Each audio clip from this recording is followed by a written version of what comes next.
Okay, it's my distinct privilege and pleasure to introduce to you Regina Barzilay, who, and all I'm going to say is what I learned today. She seemed to have gotten a degree from Ben Gurion University. Undergrad, yes. Yes, and then she went to Ithaca to work for some outfit, and then she got a PhD from Columbia University, then back to Ithaca on a postdoc, and now she's an assistant professor at MIT. And that's all I'm allowed to say. I know more, but... During question answering time. Okay. Is it David DeRosco there? David is telephoning. Okay. Okay. Today I will talk about learning to model text structure. So most of the statistical natural language processing today is focused on modeling structure at the sentence level or phrase level. And obviously there is a structure of a text as a whole, and we would want to create statistical models which can capture patterns at the level of a text. And what I would present today is a joint work with Mirella Lopata from Edinburgh and Lillian Lee from Cornell University. So in my first slide, I would show you an article, which is maybe the most famous article written last year at MIT. This is an article which was automatically generated, and it got accepted to a conference. It was not ACL. Maybe actually now with 50% acceptance to ACL, it could have been. But this one went to some system conference, and it says active networks and virtual machines have a long history of collaborating in this manner. The basic tenet of this solution is a refinement of scheme. The disadvantage of this type of approach, however, is that public-private key pair and red-black trees are rarely incompatible. So it doesn't take much time for us to judge that this particular sequence of sentences doesn't form a coherent text, and this is not surprising because people who did it are some hackers who did it as a joke. However, what is surprising is that if you are looking at a text which are produced by the current summarization system or generation system, in terms of coherence, and many times are very similar to these funny texts that we've seen in the previous slide. And here you can see an output of a system which is which participated in the document understanding competition. So it says newspapers reported Wednesday the 3 top Libyan officials have been tried and jailed in the Lockberry case. The sanctions were imposed to force Libyan leader Muammar Gaddafi to turn the men over. Luis Farrakhan congratulated Gaddafi on his recovery from a hip injury. The question is, why do we get such funny outputs? And the goal here is not to entertain DARPA. The reason is that systems really don't have any means to say that this particular sequence of sentences doesn't make sense whatsoever. And again, this is surprising, because if you look to the linguistic literature, you would find the whole bunch of discourse theory which tells you what is a coherent text. There is centering, which was invented by Josh and then by Barbara Gross, and people continue to write about it in the last 20 years quite extensively. There are some other theories, so the question is, why wouldn't we take the theories and make a system which can produce coherent text? And people try to do it. They worked very hard. You can manually encode all these discourse constraints, yes? Is it a question? I was just wondering how prevalent the problem that you showed on the previous slide was. So sorry, how what? How prevalent is the problem on the previous common. slide? If you're taking an output of the summarization system, which most of the summarization system are based on sentence extraction, correct? So sentences are correct sentences because they're extracted from the articles, but you can very easily see that this is not human-generated text because they don't fit well together. It's the same way that you can immediately see the text was not translated by a human, it was translated by the machine. You can very easily see that concatenation doesn't make any sense. So people who did generation in traditional sort of symbolic generation, they really try to work hard. They incorporated all these constraints, they work for years, and then they get the system which actually produces reasonable output, but obviously it takes forever and it's not scalable. And most of the system today simply ignore the problem. You ignore the problem, you try to produce good sentences, and the outcome typically is incoherent output.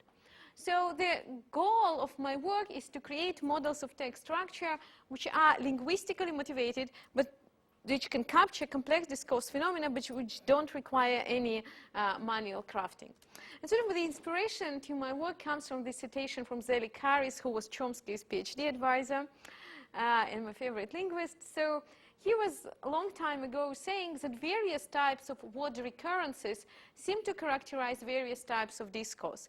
So the questions that we are asking, can we look at distribution of words in text and deduce something about high-level structure of a text? And I will show you that to some extent we actually can do that.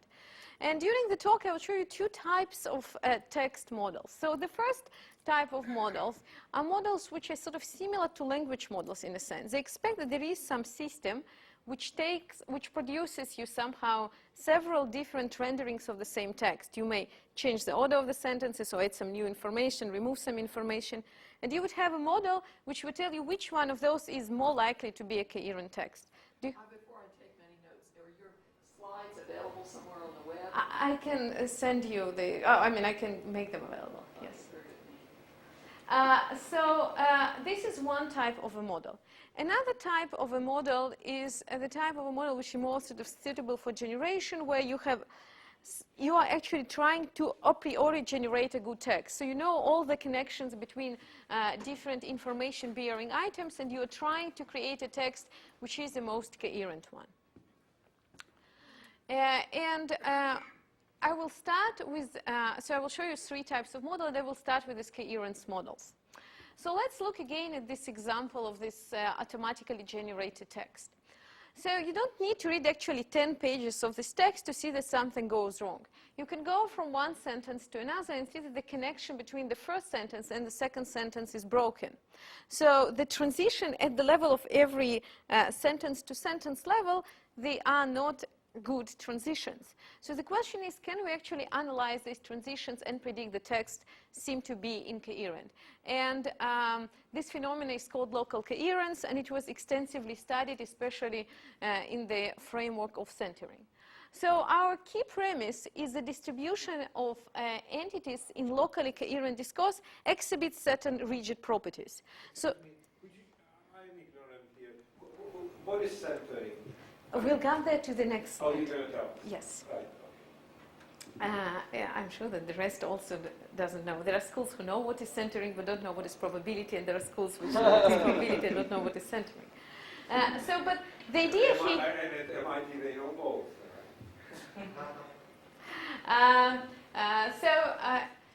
Actually, I learned about it in details after we submitted the paper, got rejected because we didn't cite it, and then I learned about centering.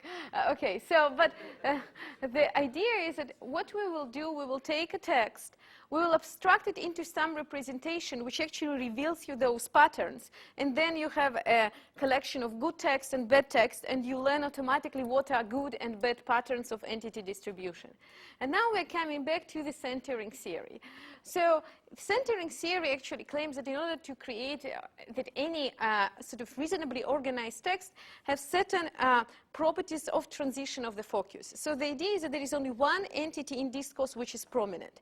And you assume that at every point you can either retain the focus or you can switch the focus.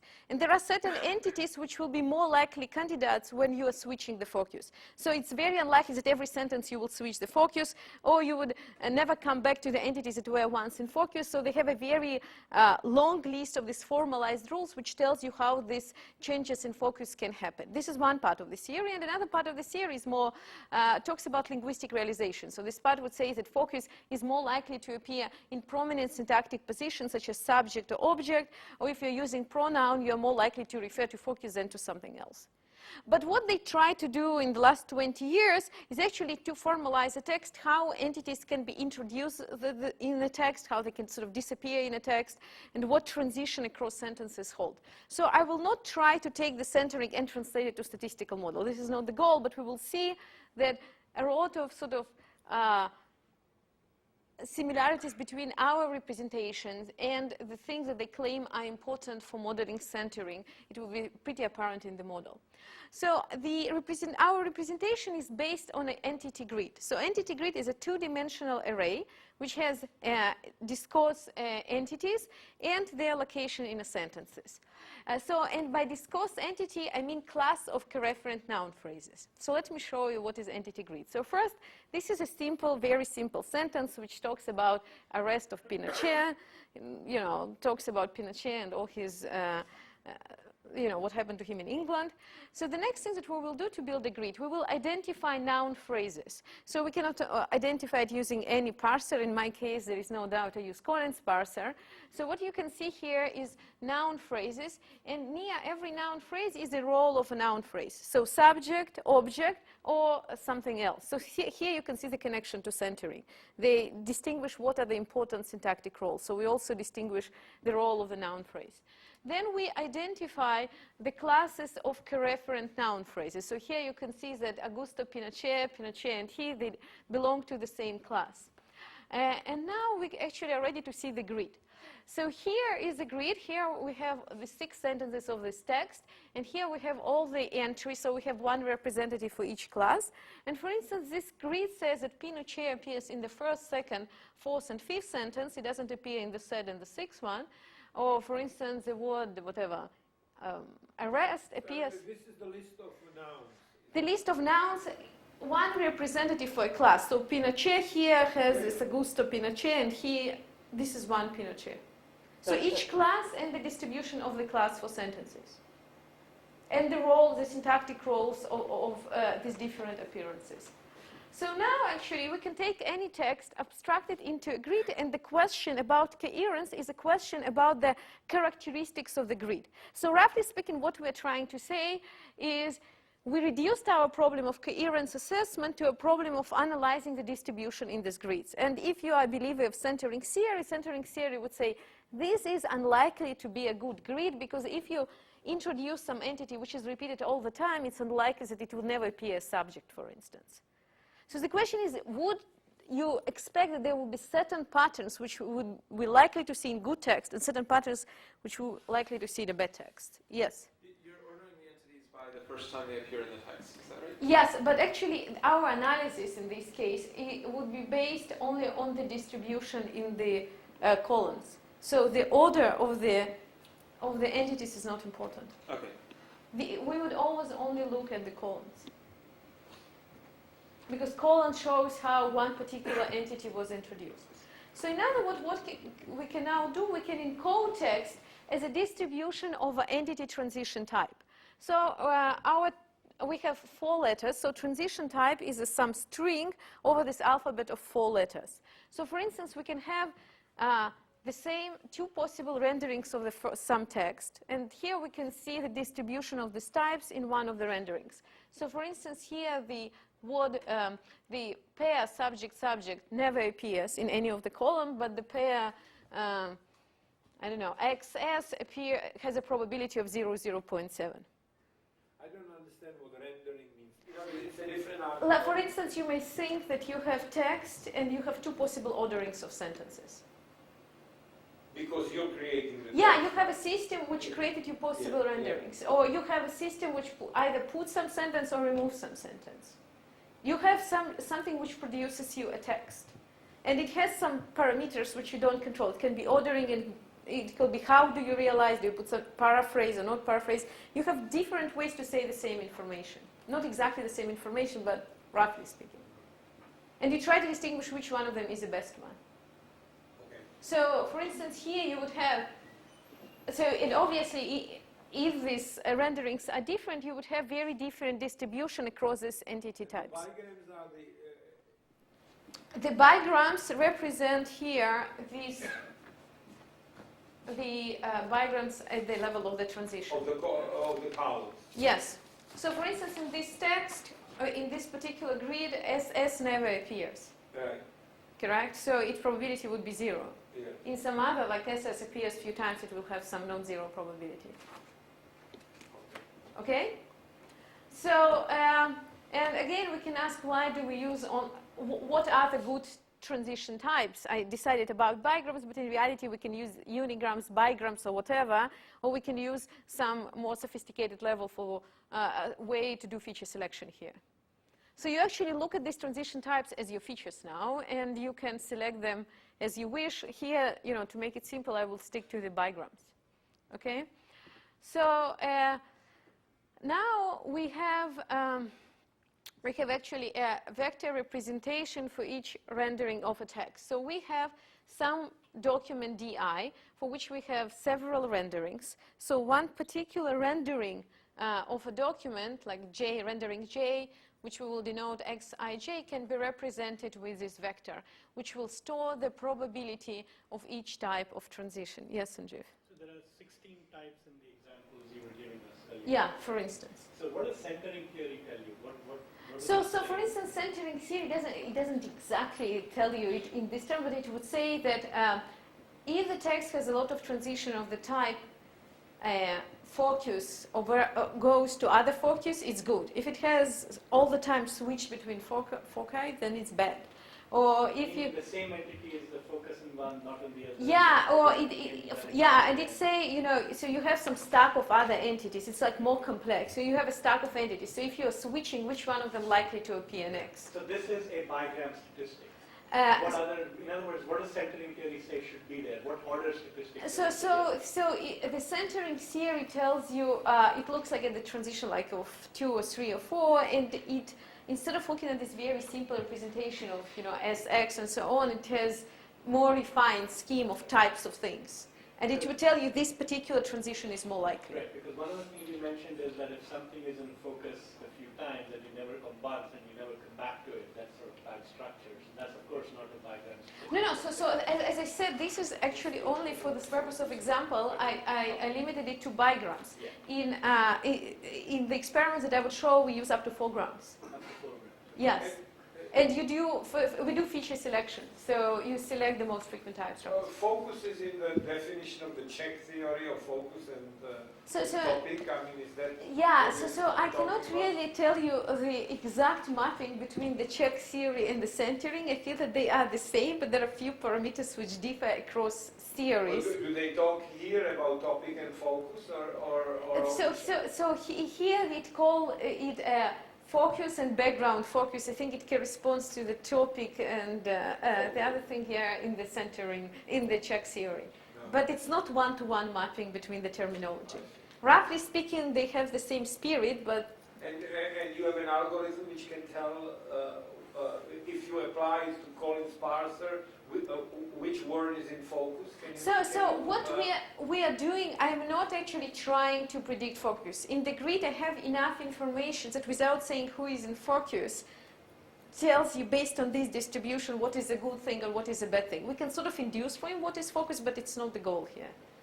Yeah. Let me say that actually, the way you started describing it, I was going to object to it because you said that things which are in the subject position are often the focus. In fact, I would say that if something was in focus and I wanted to emphasize it, I would actually passivize the sentence saying, I gave the book to, the book was given to me by John, because I want to clarify that John is the culprit and not somebody else.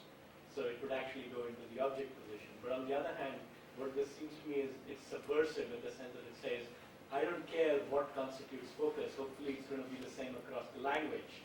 And therefore, I'll simply gather statistics about location. So one of the things I didn't put it in the slide, but I want to clarify. We don't actually induce here focus, but one thing that we do, people in discourse were claiming that focus has some non-trivial number of occurrences in a text.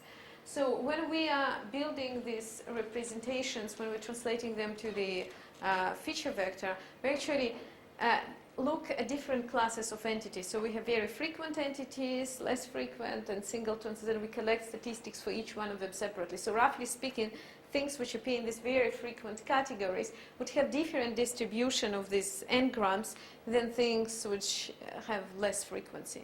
So, and we actually have shown that if you do this class-based model, you do much better in predictions. So your features are not as blind as this picture shows. They could be lexicalized. So we don't do lexical. So there are 2 types of simplifications two major classes of simplification. First of all, we don't use only bigrams, we use other n-grams. And another thing that we do, we divide based on the frequency. We do this statistic separately for each class. There was another question? No question. So if do you follow? Do I follow? No, not in general. Is it clear? As much as I'm able to. Thank you. I hope. It's a good sign. Okay. So now when we have this feature vector representation, so actually we take this grid and we translate it to feature vector. I a bit oversimplified the translation, but this is roughly the idea, that you have some transition types and you compute their probability. Now you translated your grid to this feature vector, and here you can see here I don't need to talk much. You can actually translate coherence assessment problem to a typical ranking problem. You have pairs of texts, of renderings. One is a good one, another one is a bad one, and you try to find weighting of this different transition, which would allow you to predict which one is more coherent than another one. And you can solve it as a optimization problem, so it's very sort of standard treatment. And I would try to show you how we can actually use these models to convince you that it's a good thing. So I personally don't believe that there is an ideal discourse theory which is like the greatest. My belief is that you need to show that it helps in a task. So I would show you one task. If you would go to the paper, you see other tasks. But here I will talk about actually the task of information ordering. This is a simple task. You do the following. You take an original document and you take a permutation of sentences in a document. And you would say that the model at least should be able to distinguish between the original coherent order and the random permutation. And we did it on two types of corpora. One is a corpus of natural disasters. It is a newspaper corpus, and another one is transportation safety reports written by different instructors across the United States when plane crash. So there's slightly different in structure. So this is the first task, and this was Michael Collins. And just to show you that the task is not trivial, I brought you one of these information safety reports, which is permuted. So take a minute and tell me what is the right order between sentences here.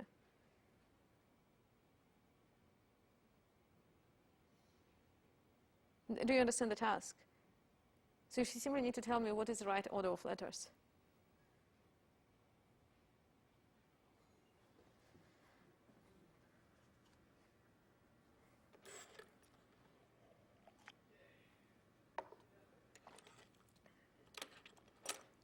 Okay, are you done? Or can I move and show you the correct answer? Somebody wants to volunteer. Actually, until now, there was only one person who managed to guess it. It was Fernando Pereira. He actually managed to guess it. I don't know, maybe you need to know something about flying, because there is some order. Okay, but somebody wants to volunteer. He's ordering or her ordering? Okay, none. So I will show you the correct answer. It's too early in the morning, I guess. This is the correct answer.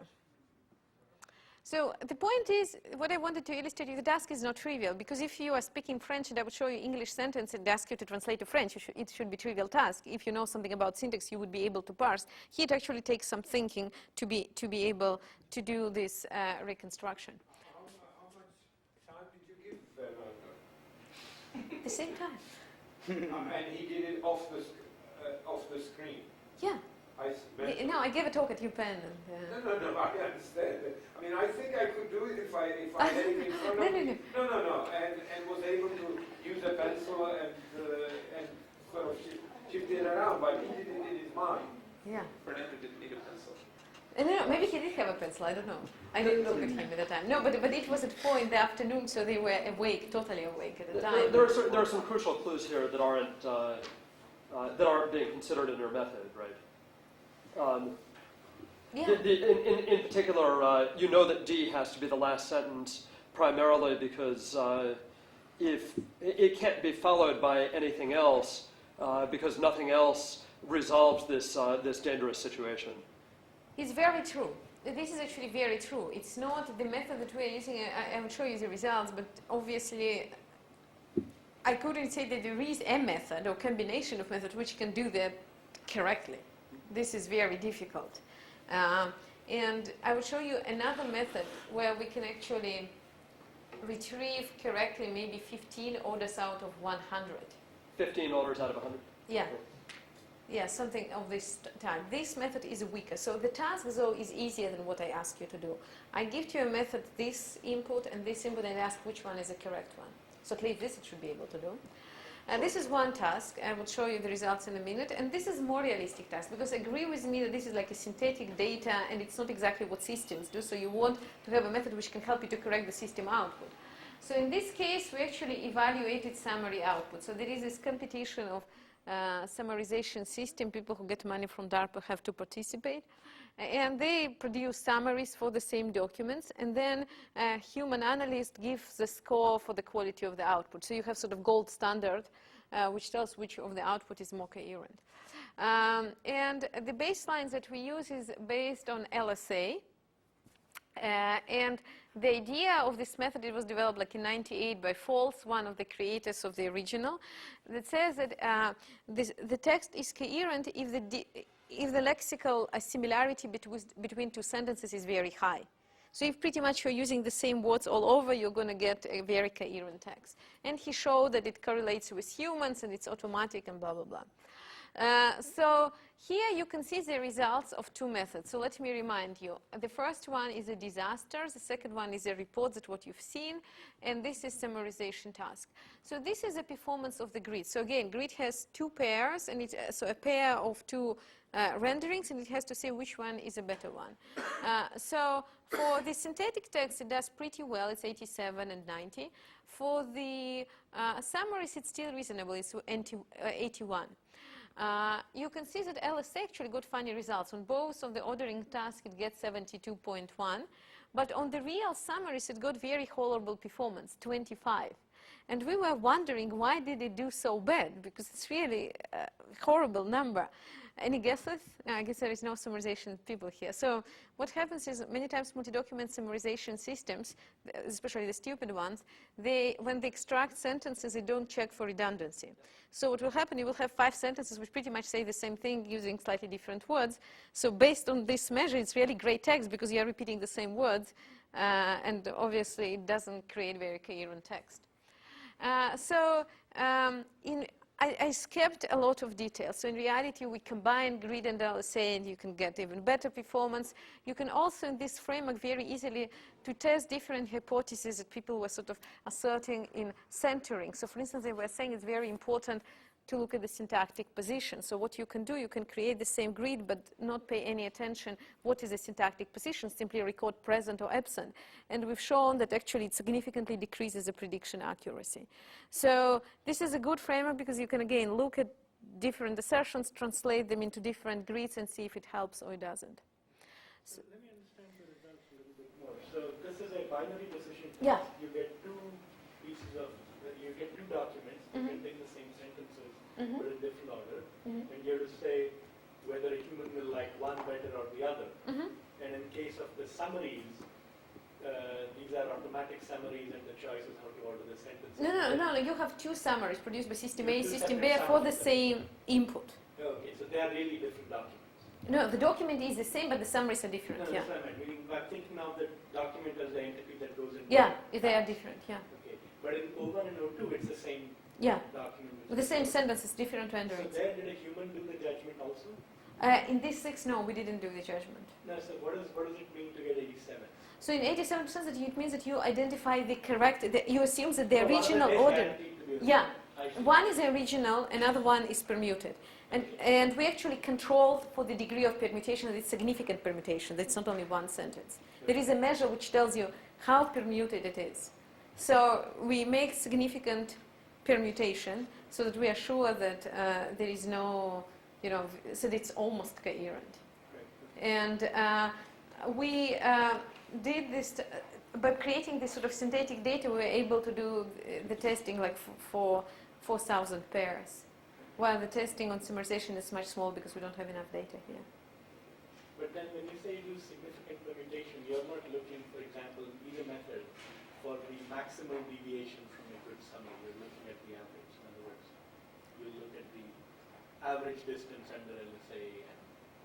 And So what happens is you have the pair, and the method, for instance, grid makes a prediction. right. Which one is a good one, which one is a bad one. So for a pair, you have one prediction. And LSA makes some prediction, so either it's right or wrong.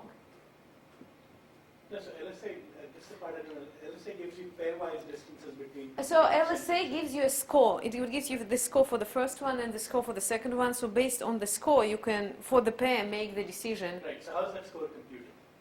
So the LSA score computed in the following way. So what they do, they actually, if we don't, forget for a moment LSA part. Assume that you're only looking at bare words. So you compute the cosine similarity between the two sentences. Consecutive sentences. Yes, and then you average them. Then you average them. Yeah. That's what I'm saying. So Yeah, if yeah, you do so this you maximal permutation by putting two things away, lots of consecutive blocks are still good. Yeah, So there are a few points where there is large Yeah. deviation from the preferred order. yes. So that's why it actually did not bend here. And this information is helpful because if we're combining the grid, which is not lexicalized, and LSA, which is lexicalized, we get even higher performance.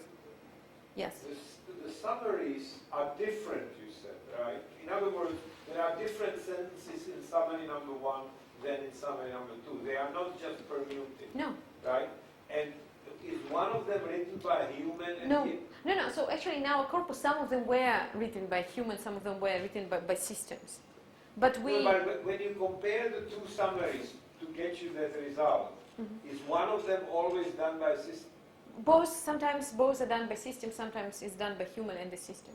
By And human. a third human or a second human decides. And there is a separate human which is independently graded the coherence, which is DARPA analyst. I see. We got it as So a... they may be both karami, Yeah. and one of them is slightly better, and that's in the 25 or 81. So we actually did the following. We divided the system in order to prevent the situation from happening. We divided the system into classes. So there were great system, relatively great, mediocre, and bad. And each time we took cross-class. So we don't take two great systems. Because in two great systems you would have situations but they're very close. I mean, when you have the same. So we took the places where there was a significant gap in judgment by humans. Yeah. So, if I just want to see if I'm understanding this correctly. In your experiments 01 and 02, it's the same document which you permute to the order. But couldn't you just also do that with the summaries, because you could take all the human summaries and just permute the order, and then you could have a baseline to compare to the data that you show up there. Right? Because that would be parallel to the 01, 02 experiments. Yeah, so the reason that we actually moved to summaries, because this is sort of a synthetic vanilla experiment. The real place where you want to use a system is not by, you really want to have two versions. When you have a summarizer, you can change your output not only by changing sentences, you can select different sentences, you can structure them differently. So we really wanted to see what's going on here. The reason that I am putting these numbers also is because here we have sort of relatively limited in scale experiment. This is a very large experiment. And it also tells us something about evaluation, that here we see some difference between the systems, but we can really see that there is much larger difference when you're looking at a harder, more realistic task. And the performance of this system also degrades. So it's harder to look at real, mistakes that the system doing rather than creating these synthetic permutations. Okay. So now... One more question. And you can get the humans to focus only on the coherence and not really bother about the quality of the So it's true, but they have like 12 questions that they are asked, and coherence is one of them. So obviously, if it's like completely ridiculous text, which has no meaning, it's very hard. No, what I'm thinking is that when you say that the human summaries were judged by these DARPA analysts, were they judging the quality of the summary, or were they judging it for coherence? No, they had many questions. One of them was only for coherence, Okay. and there was a question And for that's the something. judgment Yeah, you're yeah. using. There were other things which we didn't use, and we also removed completely summaries which were judged low grammaticality, because if something is non-readable, you cannot judge its coherence. Because what I'm thinking is that summaries where you sort of repeat the same idea over and over again in slightly different ways could be a very coherent thing. It just isn't an adequate summary. So I don't think that you can really judge a text coherent if something is repeated 5 times. So it's true that, in my view, they actually scored those things quite low. They scored them low on the information content, and they scored them low in coherence. I don't know if I would agree that that's incoherent. In fact, that's what political speeches are all about, right? You keep pounding on the same phrase over and over again. Well, you might prefer a well-formed summary or something. Okay, so the only thing that I want to tell, this is a matter of judgment. This is a trained system. This is an advantage of it. If somebody else thinks that repeating itself is a great thing, then the model would learn that having the sequences of repeated things is a great thing. So you would get brownie points. So maybe if you train it on political speeches or on our own lectures for introductory classes, you would get completely different distribution, which is a good one. Okay, so now let me move to another type of model, which are content models. This is completely different switch. So here we've seen distribution at the level of this local transition. Now we'll see something else. So content models are models which would represent topics and their orderings in the main text. So for instance, you know that if you look at the text about earthquakes written in the newspaper, you would most likely see topics such as strengths, location, casualties, and the order of casualties would more likely appear prior to rescue efforts. So you want to have a model which can capture this information. You would not want to take domain and annotate these possible topics and their ordering by hand because there are too many domains. We would want to learn these content models automatically from unannotated text. And obviously, in order to learn this sort of models, we need to make sure that these recurrent patterns actually do exist in the data, because otherwise we will be unable to learn them. And there were apparently a lot of studies in linguistics that show that domain-specific texts tend to exhibit the same sort of structural organization, and this linguist explored in a variety of genres, including love letters, and she identified patterns in organization. And there were also studies in cognitive science that show that by keeping to the same sort of template in organization, we can help the reader to comprehend the information faster and recall it for a longer time. So here you can see an example of template. So this is 2 articles about earthquakes written by 2 different AP journalists about different earthquakes, one in Tokyo, another one in Athens. So you don't have to read it, I colored it for you. So what you can see looking at this particular sequence, that we see the same types of information. So first we say that there was an earthquake, then we discuss these casualties and damage or lack of those, then we talk about the time, and so on and so forth. So imagine that you have many of those texts, and if we want now to model the structure, it's actually a standard task of sequence modeling. If we forgot about what's written and only look at the colors, we have different texts which have different colors which appear in certain sequences. And now we want to create a model which actually tells us what are the structural organization patterns. There are many ways to model, sequence structures. So the most common is to use hidden Markov model. So here you would have a model where every state in the model represents a topic, and transition between the different states represent the ordering constraints. So we don't have to say that magenta comes always before, magenta is always followed by blue. It can be also followed by green with different probabilities. Let me give you a brief idea how we actually can induce such model. So we start with a large collection of unannotated sentences. Then we guess the color somehow. We make the first guess of the color of these sentences. Then we can go from this original guess to some model. Once we have a model, we can recolor the sentences and continue this iteration process until convergence. Are you doing structural induction or just EM? So actually, I'm not doing EM because EM here didn't work well. We used simple viterbi estimation. Okay, fine, but no, structure. You get actually structure. We don't do real structure induction. Let me explain it in the second slide what I mean by it. I mean, it's sort of. It's in a very trivial way learned, but very trivial. I wouldn't say this Because it gives it to you for free. You get it for free with some small sort of heuristic. Maybe you take the complete topology or something. Well, we'll let you. Let me show it to you. Okay. So again, how can you guess original colors? So it's trivial way. You can use normal agglomerative clustering with similarity measures. Here you can see, for instance, one of the clusters. So you cluster the sentences, and this would be one of the sentence clusters which talks about location of the epicenter. So you have your clusters. So now every sentence has some color, which is an identity cluster to which it belongs. And this is how we are actually inducing the model. So this is about answer to Jason's question. From every cluster, you get one state. And then we create one additional state, which is like etc. state, like garbage state, where we create it by taking all the small clusters and putting it all together so that you can actually be able to deal with new topics that you haven't seen in your training data. And this is sort of a trick that we are doing.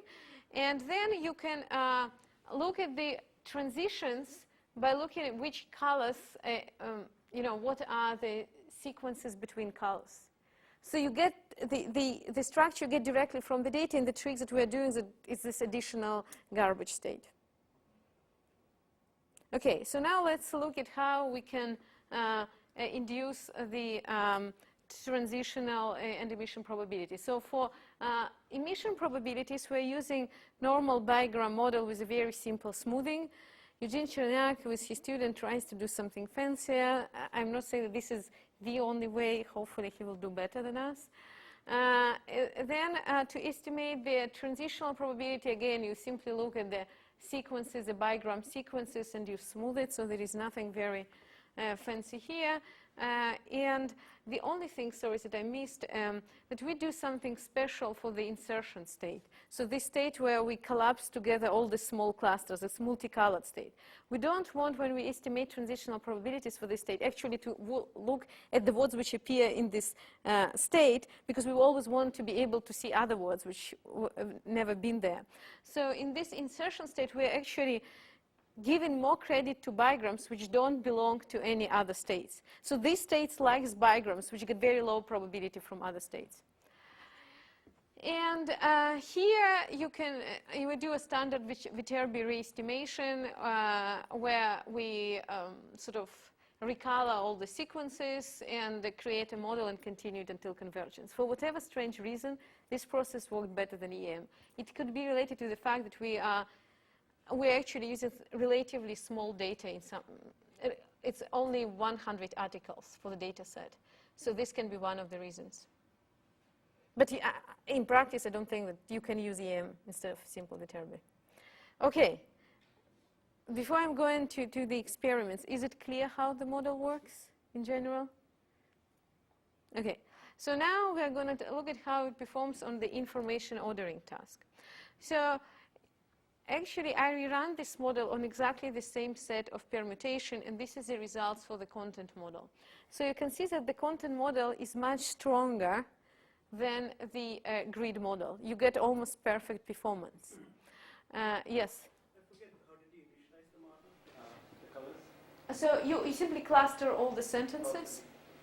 And we have set a separate development set, because the question that you may ask, how many clusters do I have, correct? And it's a question. So we have a separate development set, and we do this ordering task. So you try to optimize your performance on the ordering. The granularity is actually sort of determined by the performance on the set, on the ordering task.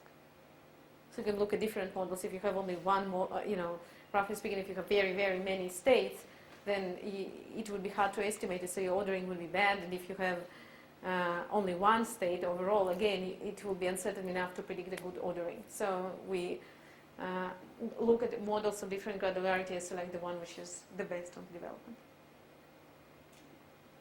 So again, and I should tell you that these numbers are with a grain of salt. So one grain of salt is that obviously if you take now content that you train on domain 1 and try it on domain 2, you cannot even beat the baseline. It's really fit for the particular domain. So we have in the paper, we have 5 different domains, and these models completely cannot go from one domain to another. They only perform on their own domain, but they're pretty strong for their own domain. Any questions? Yes? It's just sort of a fishing expedition. I wonder if you showed 2 AP earthquake reports. Does the AP have a style for reporting earthquakes? If you put in, UPI or New York Times reports of earthquakes, would that count as a different domain?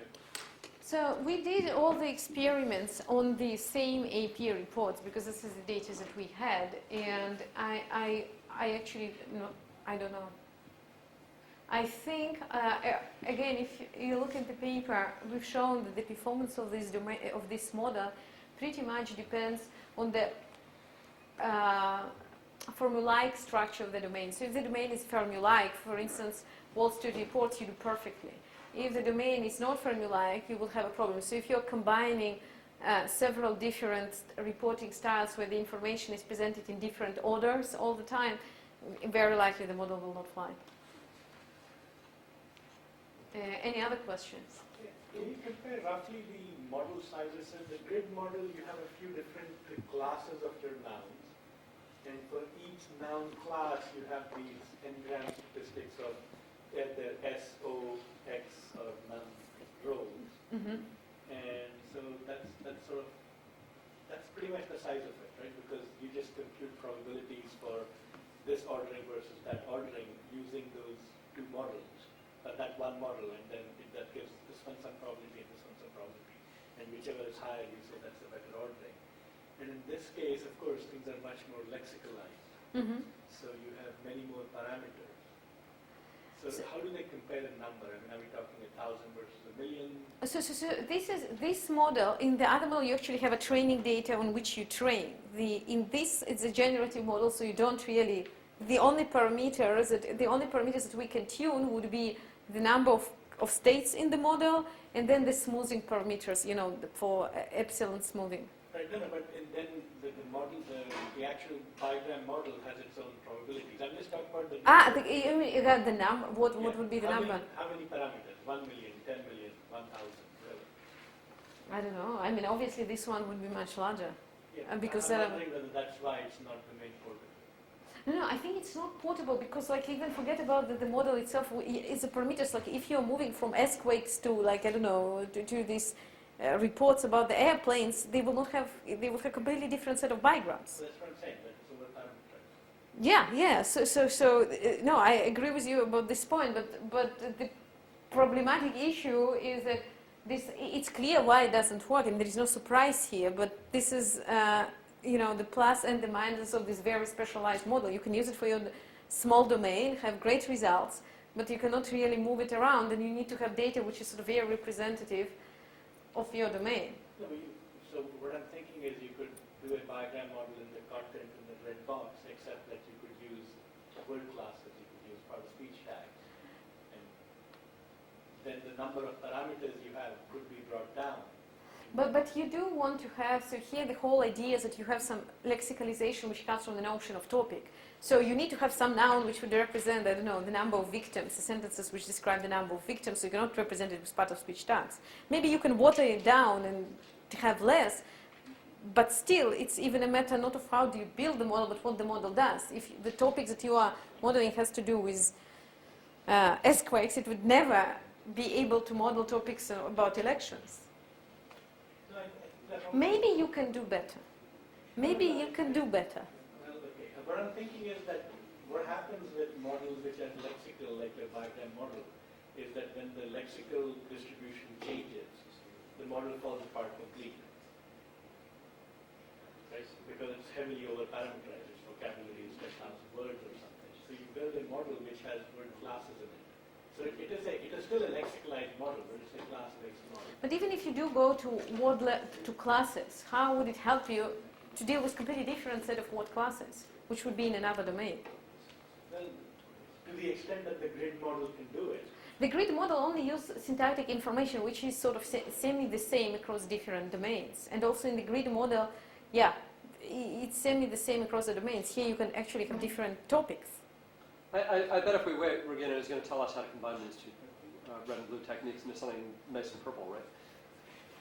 No, it's not what I'm going to talk about. I don't like to talk about these things. Oh, we had this great thing and then another thing, and then we combined and we got even better results. I mean, I do write those papers, but I like not to talk about it in the talk. But you can combine the two and you get better results. They're doing very orthogonal things. Yeah, they do, and you can combine and get better results. I'm not going to talk about it though. No, okay. So I have 10 You minutes. lost your bet. Huh? I did, but I was trying to move the talk along. Oh, thank you. And I've lost that as well, thanks to you. Thank you. Thank you. Okay. I shall take it as a compliment. You're really looking forward to what I'm going to say. It's not like you're bored to death. Okay, so in the next 5 minutes or 7 minutes, I'm going to talk to you about something like different. I always feel that I have to talk a bit about generation because nobody does it. So now I'm going to talk how you can actually generate coherent text if you know more about the items that you're trying to put together. I will try to go fast, so please, I appreciate greatly your questions, but let me finish and then we can talk offline about the questions. Okay, so the tasks that I'm going to address here is how can you make sure that the text that you are generating is a coherent text. And an example of text generation system is sort of opposite from what everybody else are doing in NLP. You actually have semantic representation, for instance, here in a weather report, and you try to verbalize it into a sentence which conveys the same meaning. And this is a very common example, a boring example. We're not going to talk about this one. We're going to talk about another boring examples, which is generation of football reports. And here you have, so if you go to the NFL website, you would go and find that every single game has like thousands of entries with these tables. It's like information extraction ideal case. For training, you have what happens at every moment of the game, who gave to whom, and so on. So this is some examples of the tables. And there is a text which describes, what's going on in the game. And the idea is, like in general of generation, is given this parallel corpus of semantics and text, you want to learn the mapping and translate this database entries to a text. And here you can see an example of alignment. So for instance, here it says Brunel 1738 CPAT, 192 yards, whatever. And then you can see a parallel sentence. Brunel finished 17 of 38 for 192 yards. So assume that you have this correspondence and you try actually to learn how to take this cryptic entry and translate it to this nice English sentence. Okay.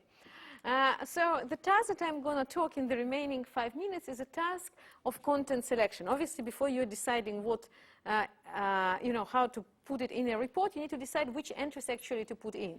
Because you have thousands of entries, typically you verbalize very few in a report. You don't want to verbalize every passing. So again, you have all these entries and only some of them go to report. You want to automatically predict what are those entries which are of interest. And here's a terminological slide. Now, by entry, I mean row in a database. I mean all the things which are put in this ID in the database. So, for instance, Jordan and 18 and 70 and blah. This is the whole thing. I will try to predict which of those rows appear in a text. And you have a training where you know which entries were selected, which entries were not selected, and you try during testing predict these selection labels for a new set. The most trivial formulations that everybody thought about it at this point is to treat it as a classification problem. So you have this database table, which can be trivially translated to a feature vector, and you have selection, binary selection, so you can use your favorite classifier to learn this model. The problem, however, is if you're doing so, you have no control of the coherence of the generated text. You classify every database entry in isolation, and then there is no way to know that these entries that you are selected are actually somehow related one to another. You can do some good prediction on their own, but when you put them together, there is no way you can actually generate something coherent. And if you look at most of these reports, they do have a lot of continuity, and pieces that are selected feed very nicely one to another. So what we would want to do to have in our model is to accommodate for two types of constraints. So one type of constraints is individual constraint. So for instance, if somebody did touchdown, it's a good thing, and you typically select it into a summary. But besides these individual constraints, there are also contextual constraints. So if, for instance, passing on its own is really boring thing, but if this passing lead to a touchdown, this is a good, important thing, and you want to put them together. I mean, you want to extract them together. You want to describe these two facts. And this is an example of a contextual constraint. When the fact by itself is not important, but because it is related to some important fact, you want also to extract it. So in other words, you can look at every entry in your text and say, what is the probability that this entry wants to be selected or not selected? So this is a blue individual constraints. But you also want to enrich your model with these contextual constraints, which tells you how much two entries want to go together or not to go together. So this two guys are really friends. So this entry M can either go here or it can go here. It doesn't care. It can be either selected or not. But because it's very close to this entry Y, which really wants to be selected, you would rather select both M and Y. Okay? So the problem is, so this is some reasonable thing, but the problem is that when we're moving to collective classification, it makes the problem much more complex. So now our optimization function that we actually try, let's call it penalty. Let's be more pessimistic. So now what we will do, we would actually try to minimize penalty, which looks not only at individual entries' desires, but also to the connection between the pairs of entries. So the penalty function has the following form. You look at the entry that was selected and say how he's unhappy by being selected. You look at entry that wasn't selected and say how he's unhappy because he really wanted to be selected. But beside that, you also have a penalty on pairs, because you say these two guys really want to be together, but they happen not to be selected. And our goal is to find this globally optimal assignment so that both individual and contextual constraints are both optimized. And so this general formulation is an energy minimization framework, and now it seems to be intractable, because instead of doing individual prediction, we need to look at the assignment of all the label at once. We have an exponential number of assignments, so obviously we cannot do it directly. But the good thing is that we can solve it exactly in polynomial time. Why? Because we actually have all our arcs which are positive. It's binary problem with positive arcs, and we can solve it using max flow approach. So we can do this optimization exactly and in polynomial time. The only questions that we need to decide is how to compute these blue arcs and the red arcs. The inference we get for free here. Okay, so now I have 2 minutes. I would not tell you actually how we are computing these probabilities. The only thing that I would tell you is actually I would show you how much does it help. And if you want to see the details, you would go to the paper. So here you can see the numbers of how different models do. So we didn't have previous method to do this task, so we couldn't compare. If you do the majority baseline for each table, you simply decide what is the majority vote for the table. Do the entries from this table are typically selected or not? You would get F measure of 40%. If you use the standard classifier, you know, this binary classifier with these blue links, which we only look at the entry and decide whether it wants to be selected or not, we get 49.75%. However, if we add to it these collective constraints, we immediately jump to 60%. So it shows that by considering the connection between entities, we can get exactly the same gain as we're getting actually by looking at the attributes directly. And it shows that connectivity in this case really plays a big role when we are selecting entities, and it's an important source of information. So now let me conclude. I hope that I convinced you that distributional approaches can be successfully applied to discourse analysis. And the big advantage of it is that now we can actually use this model, which is very easy to implement and that can be encoded into applications. And I would like to emphasize here some limitations. So our coherence-based models tested only on short text, you know, the one with the grids. It's not really clear from linguistic point of view how we can scale it to much longer text. And our content-based model works best on formulaic domains. So those are the 2 limitations. And this is a list of papers. Obviously, I skipped a lot of details, so you can look up at the papers.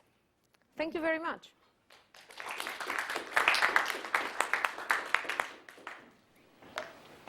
Yes? So I don't think I've expended all of my question asking capital yet. So I'm maybe one of the local parsing people.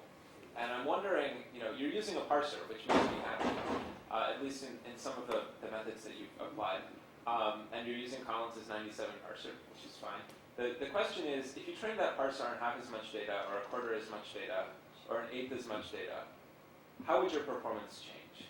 You mean if my parser would be much worse than the current parser? I'm just trying to sort of quantify how much you're relying on a good parser. So in general, if we don't use any parsing information at all, and we only use, present, the difference is 5%. So this is it. So if you had no parser, You get 5%. what would you use instead? So you would save a grid which has only X, present, non-present. You would have, your alphabet would have only two And symbols. it's only 5%. It's 5% on one of the tasks. There is a bigger difference on another task, maybe goes to 11%, which I didn't talk about. Right, is that 5%, you still know all the entity boundaries? Yeah. So. Yeah, So you're that's right. still parsing. It's just Yeah, it's I don't. Yeah. You are very right. No, because for this one we can use chunking, correct, to identify it. I didn't do this study with parsers of different accuracy. The only thing that we did semi-study with reference tool, because parser, for this type of work they're pretty reliable. For reference tool, we actually have seen that reference, because in some domains doing pretty bad, it destroys the results. Like it can be 30% drop. With parser, it's still okay. And since I'm from MIT, I cannot even try to use Chernak's parser, so I'm bounded to use Collins 97. Yes, but it's a reasonable question, obviously. Yeah. Any other questions? Jason, do you have any questions? Yeah, I've jotted a couple down, but I can't read my handwriting. Let me ask you a question. So on the last one, I was trying to read the numbers. It looks like you get a bigger improvement in recall, which seems expected. Is that right? I mean, you'd expect that some little facts which the standard classifier would ignore get pulled in by their more influential cousins. Why does the precision go up? I don't know. I Is think there a limit on? Is it something like you're only going to pick so many facts? Is some overall length constraint saying, okay, if you're going to pick these other less significant guys and you have to drop some of the others and you end up dropping the right ones? I don't know, but I think maybe if you know that certain things which are related, that both shouldn't go together. So let's say you know for one that it definitely shouldn't go, and then there is something which relates to it, so you wouldn't pull both of them. I see. So if there was a false alarm, something looked like a very important entry, but it was close to lots of other entries, and none of them wanted to go, they would drag it down. Yeah. So what you do would be. Yeah. And then the other question was actually a follow-up on Noah's. I was thinking that you could instead of chunking and using the correct chunk boundaries and just present or absent, what if you went very extreme and said, first I'm going to filter out everything, I'm going to do this part of speech tagging, and I'm going to take everything that's a noun and just go with that. I don't know. Didn't try that. Possibility to try. Jason, please. So I'd like to go back to the question of focus. Would it make sense if you were to extend the grid method a little bit to think of focus as a hidden variable, which sort of like a hidden persistent topic variable in a sense that persists from sentence to sentence and is correlated with a variety of syntactic phenomena, including subject, clefs, passivization, and so forth. We actually are working on it right now. Yeah. Okay. So I guess it would make sense. Yeah. Good. Okay, shall I let you go, guys? So thank you very much.